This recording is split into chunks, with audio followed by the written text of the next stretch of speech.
Hi, welcome to Unit 6. Before we get into rational parent functions, we've got to talk about our variations. So please note that there's what is called a constant of variation. That constant of variation in this particular instance is called k. And we're going to study several different forms of variation. The first variation is called direct variation. That's the familiar line, a linear function. It's written in this form, and you can find k by using this equation here. We'll use this example below to help introduce direct variation. Y varies directly as x. You're going to have to recognize this inside of your word problems to determine how it's supposed to be written.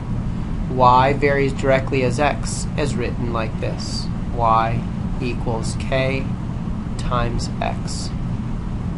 Before we can find the equation for this direct variation, we've got to first find the constant of variation. That's why the second equation is written. The constant can be found by using y over x. That's a simple algebraic manipulation of the first formula there.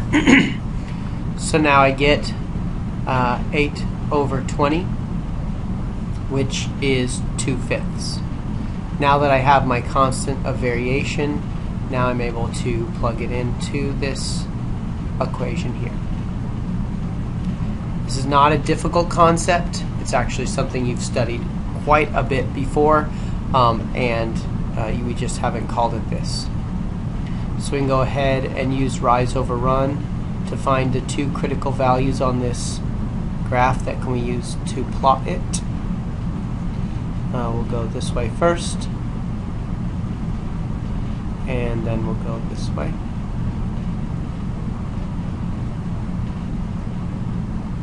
And there is your graph of your variation. Some XY values you can use.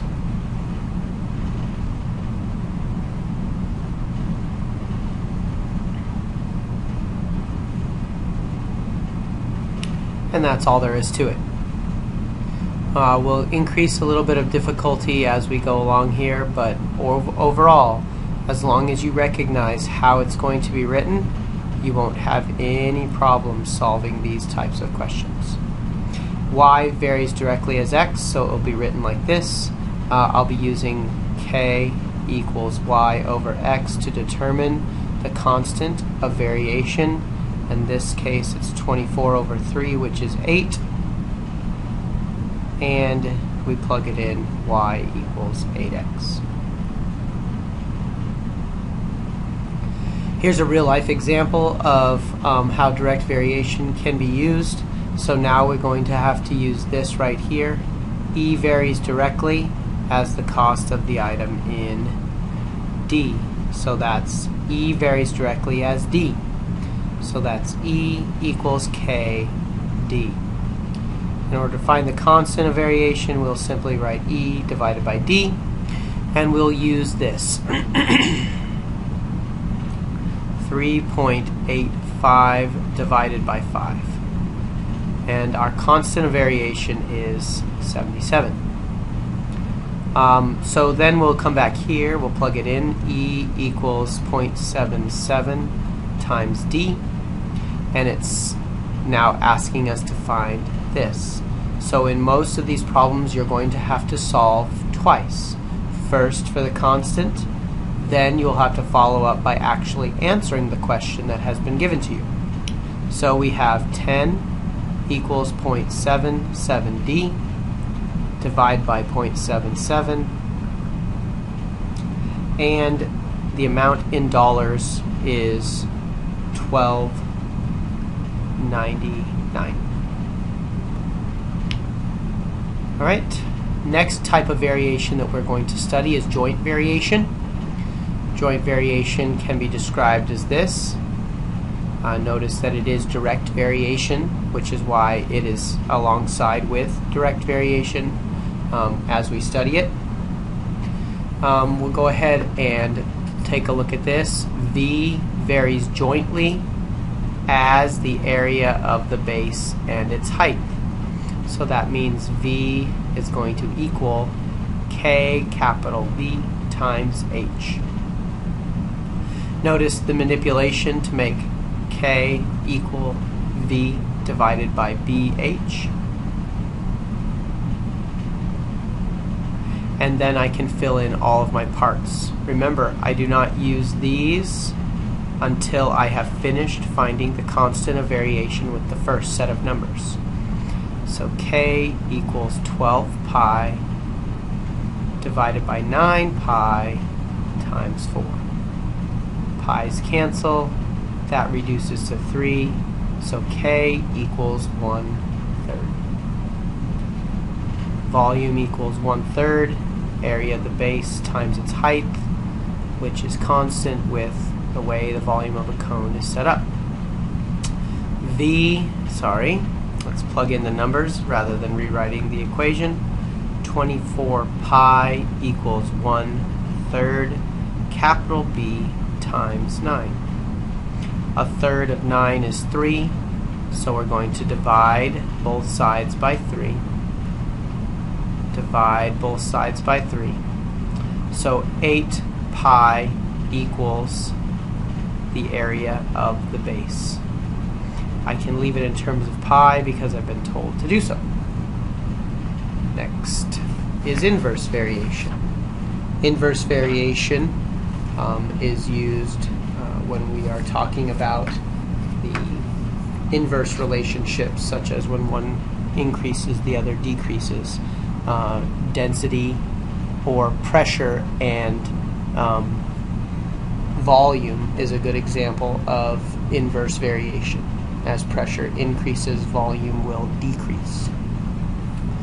Alright, given that y varies inversely, we're still looking at this to write our equation with y equals k divided by x.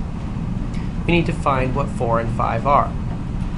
So we're going to go ahead and use the other equation, y equals k times x, to determine the constant of variation k. 4 times 5 equals 20, so that is what we will use in our formula. You'll also notice that we have no longer a linear relationship. Instead, what we have is a rational function. -2, -4, -5, -10, and -20. 20, 10, 5, 4, and 2.5 for those. Next, we'll plot some points here.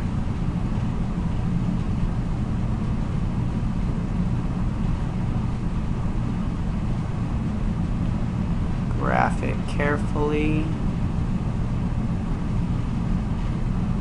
And here.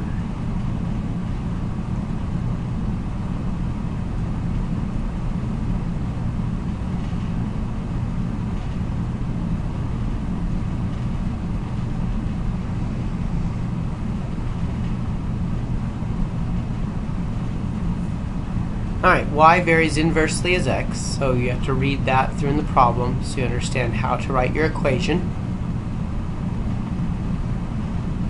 We're writing an equation for it, so it's going to be k equals yx. K equals 27 times 1/3. So that's going to be k equals 9. The equation we'll write is y equals 9 over x, and now we are finished. Okay, number 7, an example of inverse variation.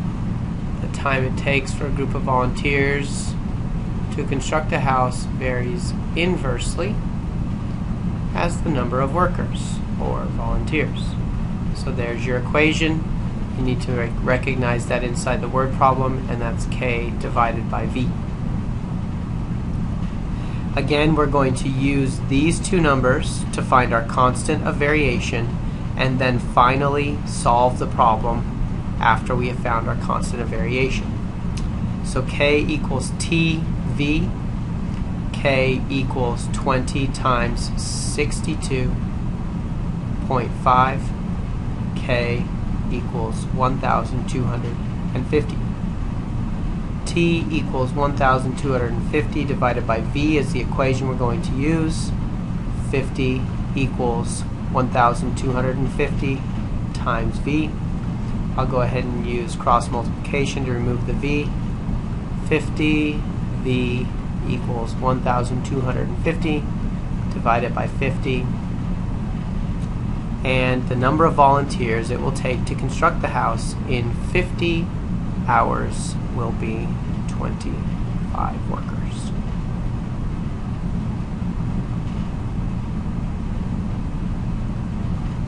Alright, question number 8 is asking us to determine how or whether or not the data actually represents variation or not.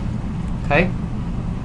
The one thing that you have to understand about variation is that variation will not have any vertical or horizontal translations.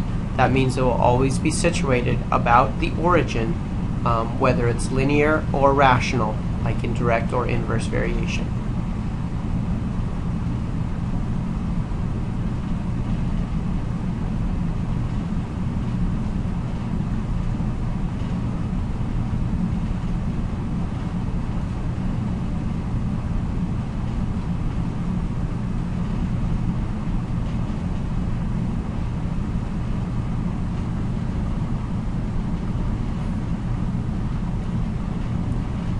So I'm going to look at each one of these tables to help me determine whether it's direct or inverse variation. The way that I'm going to determine whether it's direct or inverse variation is by looking at the numbers x's and the numbers y's, and I'm going to determine their relationship to one another. Notice that the x's are increasing, which means if this is a direct variation, that means the y's should also be increasing as well. In fact, they are decreasing. Since they are decreasing, I can only use inverse or neither.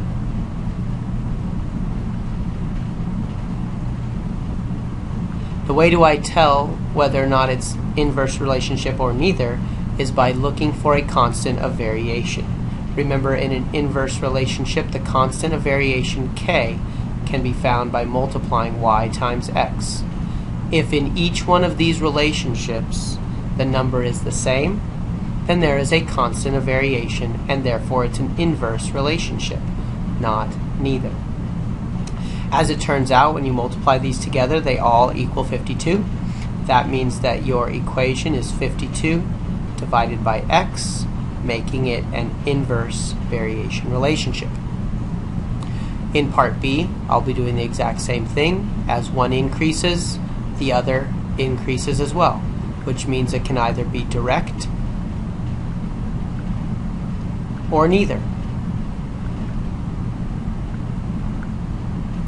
Since you find the constant of variation by dividing y over x, you just divide these two by one another. Each time the answer comes back 6, therefore it is a direct variation relationship where k equals 6 times x. In this case, as one increases, the other should also increase. That makes it either direct or neither. And in looking for a constant of variation, the number should always be the same, and it is not. There is no constant, so that is neither. The last type of variation we'll be studying today is your combined variation. So I want you to test your ability to read through these word problems, number 9 and number 10, and determine what the answers will be based on the information that is given to you. We'll talk about these tomorrow at the beginning of class, so please return prepared to solve these problems or prepared to discuss the answers you have.